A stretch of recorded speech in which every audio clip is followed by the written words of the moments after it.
Hi, this is Kelly, your certified health coach. And this is Scarlett, your life coach here in the Valley of the Sun. Welcome to hot in Arizona. Mm-hmm. And man, it cooled down. It did. Holy cow, by 10 degrees here in the mobile studio. Yeah. It is only 103,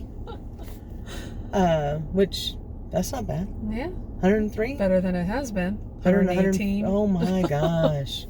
That was Over it. horrible. Yeah, I'm over it. That was horrible. I'm ready for fall. Oh, so much ready. So much ready. Yeah.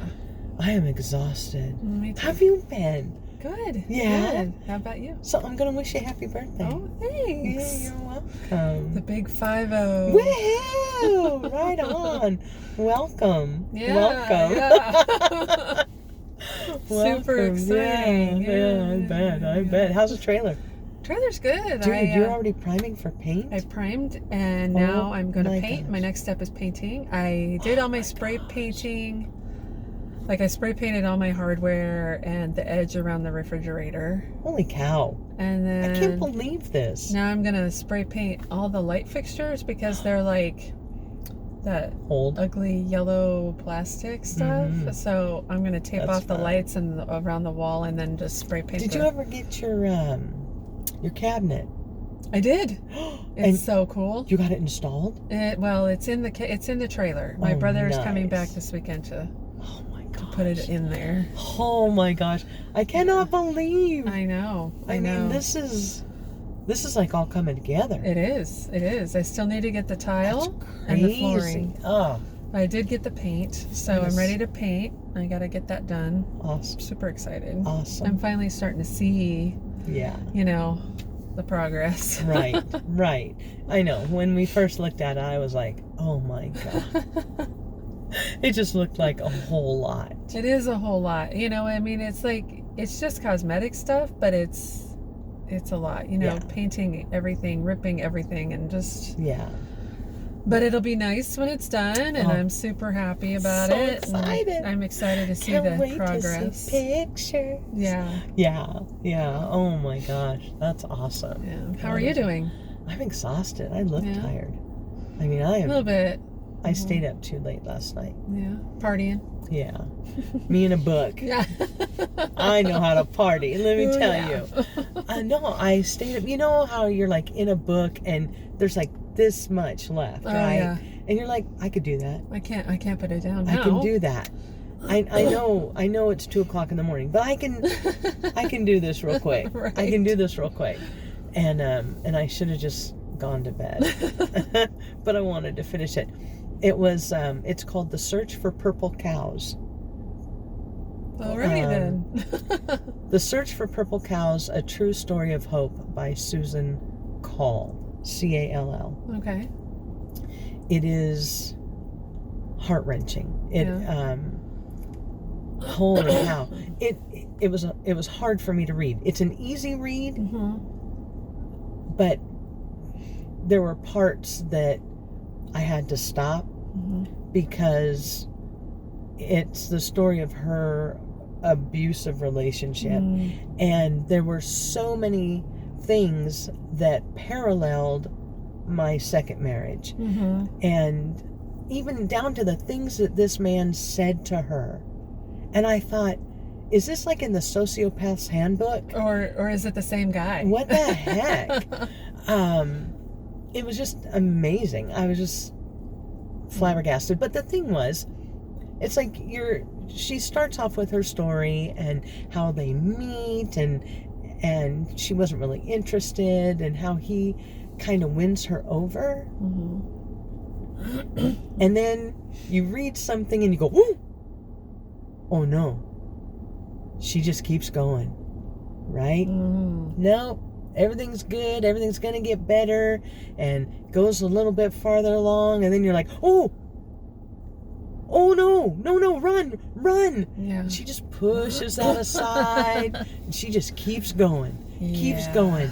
And then they get married and then they have a kid and another, and then it just like goes off the deep end and you're just like, oh my gosh, why did she not see this coming? Mm-hmm. what the heck? And then I thought, well, you know, it's kind of easy when you're on the outside looking in, or even if you're looking back. Right. You know, Right. hindsight 2020. Yeah. And looking back, she was able to go, okay, this, but she wanted that relationship. She wanted that marriage to work so badly that she allowed herself to be destroyed. And he threatened to kill her, threatened to kill her family. And her escape was far more dramatic than mine. Far more dramatic. But it was still just as scary. I mean, reading hers, I was crying, remembering mine. And, you know, how she had all her stuff lined up and I had all my stuff lined up. I think hers was an attorney. She went to talk to an attorney. And though I did go to talk to an attorney who did help me, it was actually my doctor who helped me, who gave me the contacts to go underground, to disappear. And because I was starting to have heart palpitations and I didn't know why. And he said, what's going on? And when I told him, he's like, you know, he wasn't writing prescriptions. He was writing phone numbers, contacts, and if I had to just cut all ties. And then she had her plan B, and I'm like, oh my God, I remember plan B. And the day that she's, you know, sending him off and she's gonna go, I remember standing at the airport crying, sending him off. And he's thinking I'm crying because I'm so sad that we're going to be apart for a while. And I'm crying because I'm scared to death he's going to find out what I'm doing. And before I can actually do it. And it was a tough read, but you know, she had gone to church as a child. She had gotten away from it. She found the church again, and it goes, you know, with her faith and all that she put in God that helped her to have the strength to do this. It was pretty amazing book. It has, you know, it has an okay ending. But yeah, it was a little hard to read, but I couldn't put it down. I wanted to know. I wanted to know what happened. And it just made me start thinking, what is wrong with us? Right. I mean, how many times have you been in a relationship that, you know, here's a hint, here's a clue, here's, you know, my first husband did things that I didn't really find out until afterward. But there were little things that, you know, little things would go along and I'd be, oh, you know, that's no big deal. I can change that, or I can live with that. The day of our wedding, I was in a big car accident. I ran a red light. I broadsided a truck, flipped him over, spun around. It looked like nobody should have walked away. And the officer that was there, I told him, I said, I'm getting married today. And he said, don't worry, we will get you to the church on time. And looking back, that was your sign. That was a sign. That was the no. Stop, just stop. Don't get there. Go home. Go home, sit down. Relax.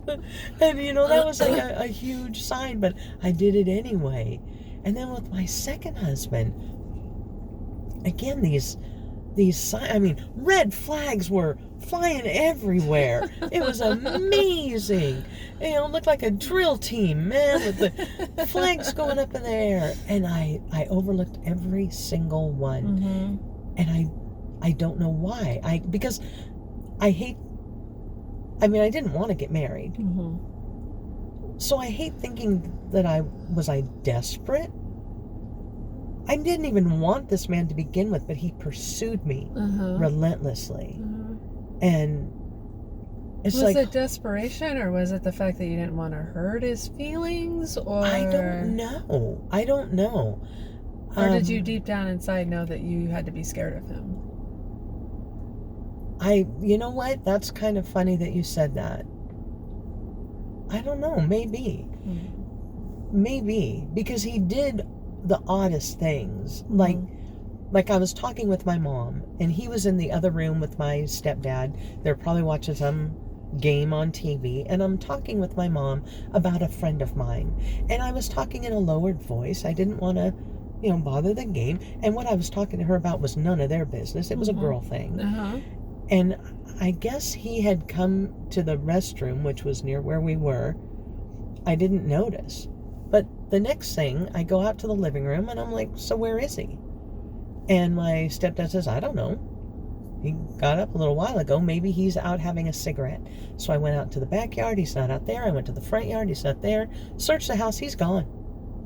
So I'm like, really? And this was before cell phones. So what could I do? Right. I had to get in the phone and to the car. I had to go. And where is he? He is like a mile away. He had already walked over a mile. He was heading for home. So I pull over. I'm like, get in the car. I said, what are you doing? So here is this 6'8", 300-pound man. What does he do? You were talking about me. What? What? He was upset that I was talking to my mother about him, so he was going to go home. Okay, first off, world doesn't revolve around you. Right. I was talking about somebody else. Are you freaking kidding me? 27 years old and he's going to act like he's 5. Okay, then. Okay, big clue. Hello? Hello? It's like, McFly. No, I was like, Durr? It just made me so mad. So mad that we do things like this. My son's girlfriend moved out. Oh, yeah? And he broke it off. He broke up. They're like done. Again, there were signs. There were signs. And being the adult, being the one who, I wasn't born yesterday, even though my son thinks I was. I wasn't. I saw these signs. And I thought, oh my gosh, this is not going to be good. And I was concerned. But, our friend Pat, she had told me, she said, these things have a way of working themselves out. And it did. It did. And he was able to see it. Oh, good. And, I mean, looking back, luckily it didn't go any farther than it had. But it's hard to see these signs sometimes, I think, when you want something so bad. Truth. Yeah, that's the truth. I mean, with me, all the men that have come into my life since Tom, it's like they want everything to be a secret. So I try to understand, like, with married men are like that. Yeah. It's crazy. So like the last one, he's like, I just need some time to get over the divorce. Okay. So we were a secret. He didn't want to broadcast it. And then next thing I know, a year and a half into it, I find out he's been dating somebody else for 6 months. And she's tagging him in pictures, but he's hiding those tags from me, so I'm not seeing them. Oh my gosh. Yeah, I didn't find out until I did some Facebook stalking. That is bad. That is bad. Yeah. So, and he doesn't look at it as he was cheating. Really? Because he thinks that okay, first of all, I don't believe that there was no sexual relationship, but even if there wasn't, it's still cheating. Yeah. You were not honest. Yeah. And you were not upfront about the fact that you wanted to date someone else. And so, therefore, you cheated. And if I were her and I found that out, there's your sign. Right. This man is not honest. Right.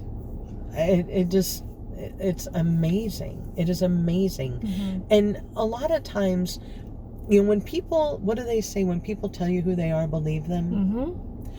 And that's the truth too. He right? told me. He flat out told me that he was an asshole. Okay. My third husband, he told me, he said, I'm not good enough for you. And I should have just turned around and walked away right then. Right. Should have said, you're right. Good luck to you. My second husband, the one that tried to kill me, he told me he was a 0. People called him 0. And he is. He absolutely is. When they tell you, believe them, yes, turn around, walk away. Yep. Walk away, because there's somebody else out there who is going to be deserving. And there's like weird things that'll happen that you kind of need to pay attention. Now, some things are really blatant, okay? Some things are totally obvious. Now, I heard a story. About me? You're going to have to explain it a little. Oh, no. Because I'm not sure of all the details, but, and I'm going to try and get through this without dying laughing. Oh, no. Is this the frying pan man? I don't know if he's going to be the same as the one who wanted you to clap for him.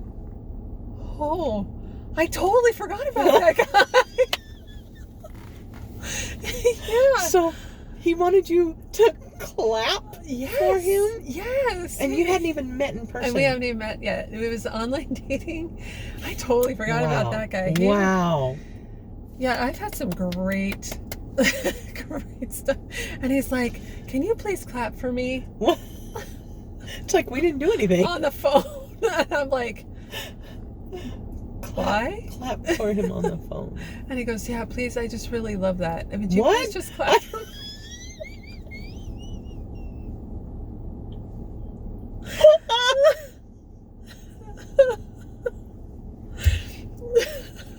I just really love that. If you would just clap for me. I've had some winners, man. God. Oh my God. I need the accolades, please. Oh Yeah, my God. That was a red flag. Oh my God. So did you go out? No. No. Did you clap? No. Oh my God. Oh my I would God. have so hung up. I would have just been like, Yeah, Yeah. that guy was a whack job. we're done. We're done. Yeah. I've had some, I have some great my stories. God. If we ever have time to just go into bad internet dating stories, I've got some great ones. I was just, when I heard that, I was like, oh, I gotta talk to her about this one. I totally forgot about that one. That's amazing. That is a huge flag right there. Yes, that was I can't even imagine once you're in a relationship with someone like that. What, you know, I mean, hey, I did the dishes. you get a standing O. Great. Good for you. I had another guy tell me he loved me on the first date. First time I met him. Okay, that's another flag. I was like, whoa. That is desperation. Yeah. That's another. That one scared me. That's a huge flag. It is. That is a huge flag. Yeah. Mm-hmm. That's a big. Mm-mm. Yeah. Mm-mm. At least Tom waited a week or so. But you were as equally attracted to him. Yes, I was. I mean, that's. Yes, it was a mutual attraction. I just, I keep thinking about Dirty John, which was kind of funny. Dirty John, yeah, definitely. Because I also happened to, that came up in my recommended videos for YouTube today. And I was like, no, I've seen weird. enough. Yeah. But, same thing, all these signs. And she never saw them, pushed them aside if she did see them. And her kids are like, come on. You've got to see this. And she's pushing her kids aside like, oh, you're crazy. Right. Which fried me, because there were so many times I told my mother about my stepdad. I'm like, this is not a good person.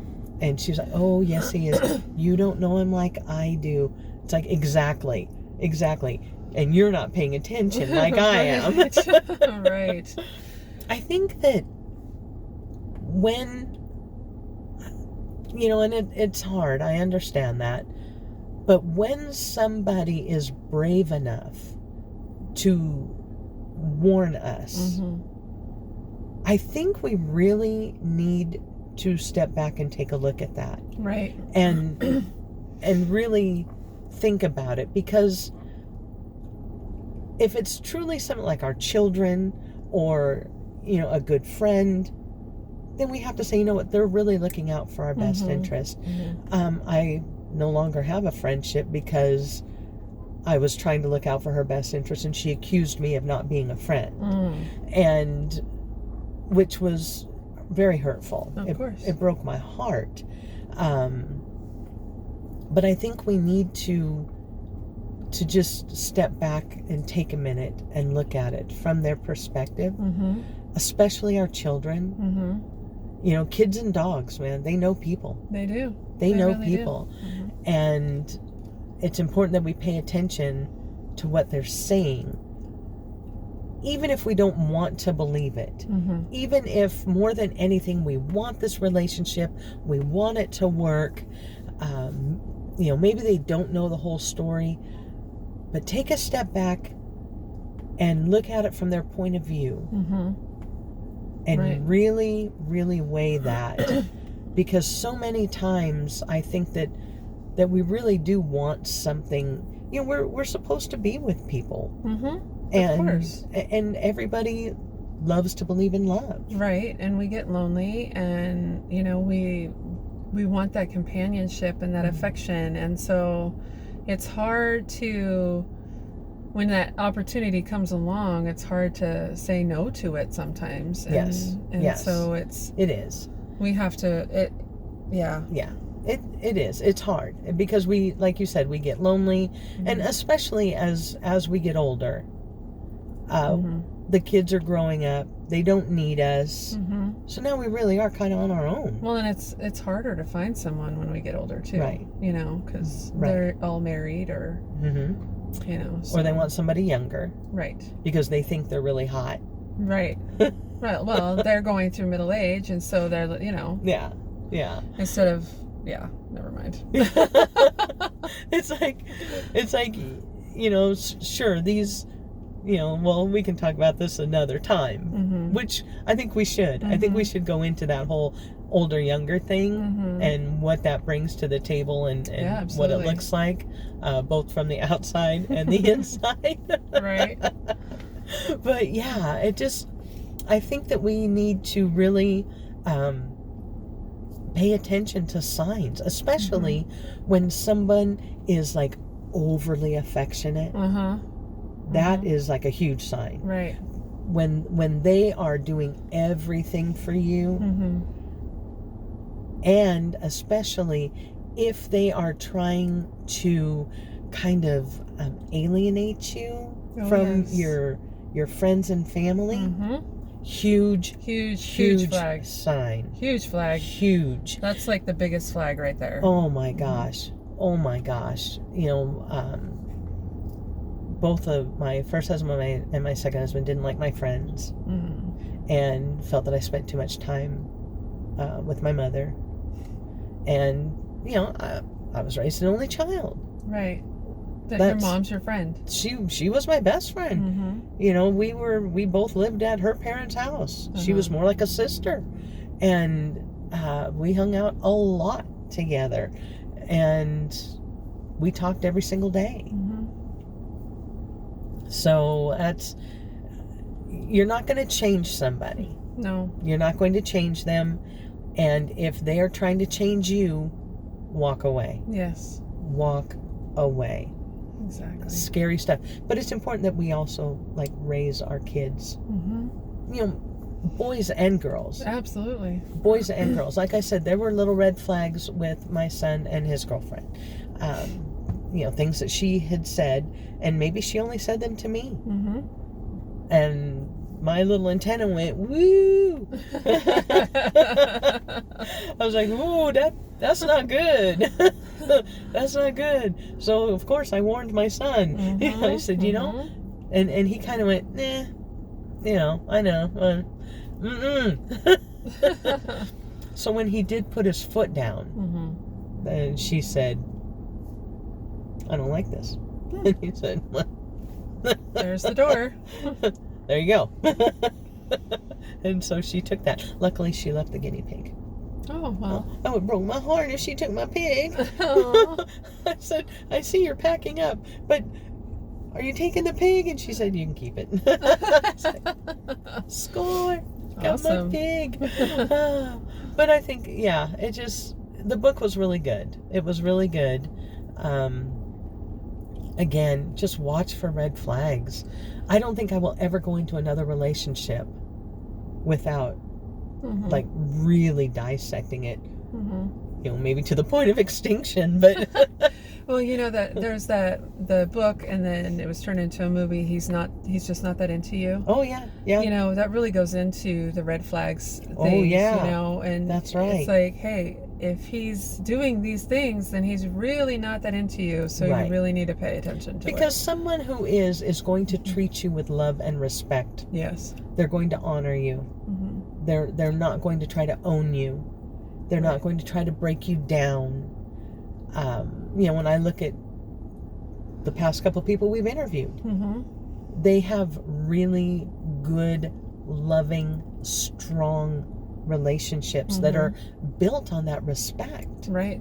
Respect is the key. It really is. It really is. And I guess that's got to be like number one on the list when we're looking. Yeah. Yeah. Exactly. It's just they have to be respectful. Yep. And if somebody is with you, then they're with you for all the reasons that when they met you of who you were. So if they're trying to change you, what is that? Right.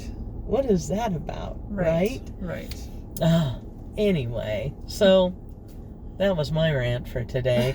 Seriously, that book just got me all, why do we do that? Right.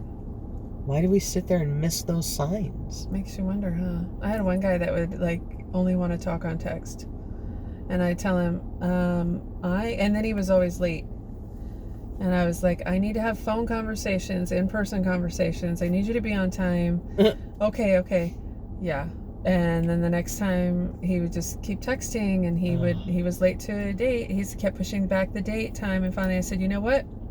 We're not going to have any more dates, and this date is off, and I'm done. Yeah. And and you have to be strong in your convictions. You have to stand up for yourself. Yeah, absolutely. Absolutely stand up for yourself. And if they don't have a frying pan, run. That's a story for another day. Don't take them to the store to buy them. Don't take them to the store to buy the food. No. And if they tell you they don't have a frying pan, you need to run the other direction. Yeah. And I will tell you that story another time. Yeah, absolutely. Absolutely. Well, that book, The Search for Purple Cows, the title was, when she was leaving, she had to stop. She had hired a private investigator, and she was stopping by that office for paperwork and whatnot on her way out of town with the kids, and her kids were little, and one of the PIs told one of the kids, he said, don't forget to search for purple cows. And the only reason that he told him that was to kind of make the situation a little bit lighter, give them something to focus on their trip cross country or down south. But it reminded me of a poem from a long time ago. My grandmother told me, and that was, I've never seen a purple cow and hope I never see one, but I can tell you all right now, I'd rather see than be one. And I just thought that was the funniest thing. And a lot of people think that it was written by Ogden Nash, which it was not. It was written by, oh my gosh, Gillette Burgess, back in 1895, long time ago. And something else came up in the late 1800s, and that brings us to what's hot in Arizona. Oh, okay. Back in the late 1800s, 1890s, here in Arizona, off of Indian School Road, were some waterfalls. They had canals and stuff, and they had these waterfalls. And of course, back then, it was blazing hot. Nobody had anywhere to go, nothing to do, right? We didn't have AC. Right. So they would head to these waterfalls, and they would have picnics, and they would swim and play. And then along comes SRP, which is the Salt River Project. Mm-hmm. And they said, look at this. Look at all this water. We can make us a hydro plant. Yeah. So they did. And that was back in 1911. Mm-hmm. But the way that they did it, it made it so that you could still meet and have a good time in the same area. And this went on for many, many years. And they had built this up with concrete, and people would come there in the evenings, and it was cool with the water. You know, the water really does cool it down. Yeah. Even on the hottest of days, the water cools it down. They had a dance floor. Wow. They went all out. Well, over the years, it kind of got run down. But back in 2003, they reopened it. They redid it, remodeled it, and reopened it to the public. And it's really a beautiful spot. Nice. It's over at, is it He Burger or Her Burger? Her burger. Her Burger. Could be his burger, but it's Her Burger. Her Burger Park. It's kind of tucked away. You really don't even know it's there. Yeah. But Her Burger Park has a beautiful big tree. It's got picnic area. You could go and take a lunch and then go and tour this little place completely free.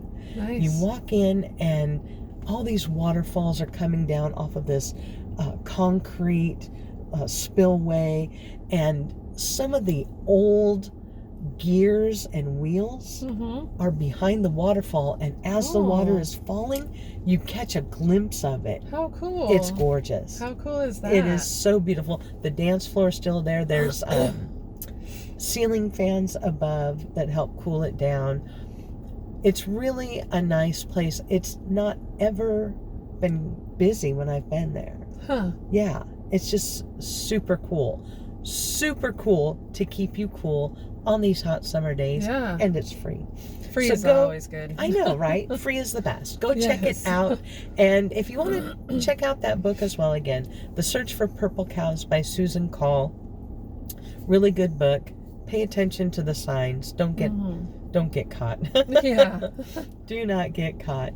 But that's all I got for this week. Yeah, me too. Yeah, right on. Well, don't forget to check out Hot in Arizona on Instagram, and haven't been too much on Twitter lately, but Instagram is kept up, and you also get to see pictures of the places that we go. So that's a lot of fun. And you can follow me, Scarlett, on Facebook and Instagram at HeartPrintsAZ. And me, Kelly, on Facebook and Instagram, Healthy Heart and Happy Soul. And don't forget, if you're watching this on YouTube, give it a big thumbs up. Don't forget to subscribe and share it with your friends, because you never know who needs to hear it. That's right. We'll see you next week. And bye. Bye.